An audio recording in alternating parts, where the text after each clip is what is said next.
তারা বলছে একটি বৃহৎ দল এই দেশের গণতন্ত্র নিয়ে ষড়যন্ত্র করছে। পিছিয়ে আছে ভাই, পিছিয়ে আছে।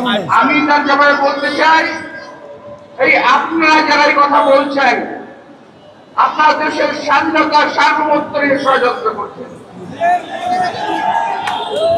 এই দেশের স্বাধীনতা বিএনপি নেতা শহীদ রাষ্ট্রপতি জিয়া রহমান সাহেবের নেতৃত্বে হয়েছিল। আজকে 7 নভেম্বর আপনারা তাকে সেই দিনটিকে অশ্রদ্ধা জানিয়েছেন, এই দিন নিয়ে কোনো কথা বলছেন না। বলছেন একটি বৃহৎ দল ষড়যন্ত্র করছে।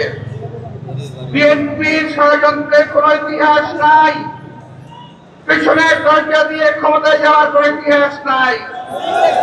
বরং আপনারা বারবার চেষ্টা করেছেন 1947 সাল থেকে, সেই সময়ের স্বাধীনতা আন্দোলন আপনারা করেন নাই, জনগণের বিরুদ্ধে গিয়েছেন। 71 সালে জনগণের বিরুদ্ধে গিয়েছেন, এখনো জনগণের বিরুদ্ধে যাওয়ার চেষ্টা করছেন। বিএনপি কিছুদিন যাবৎ খুব শান্ত সভ্য ভদ্র হিসেবে আমরা বলেছিলাম এই সরকারকে আমরা সহযোগিতা করব, আমরা বরাবর সহযোগিতা করে যাচ্ছি। আপনারা যদি আমাদের এই নম্রতাকে, এই ভদ্রতাকে যে দুর্বলতা ভেবে থাকেন, প্রকাশ সঙ্গে বসবাস করছেন।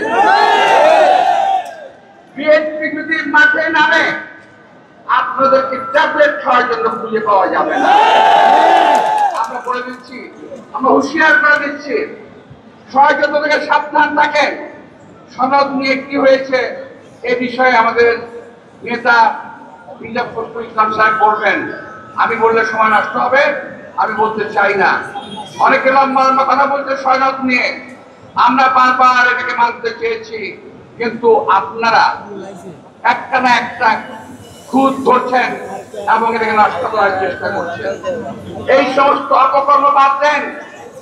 বিগত দিনের ইতিহাস থেকে দেখে নিন, আপনারা ক্ষমা চান, এখনো সময় আছে।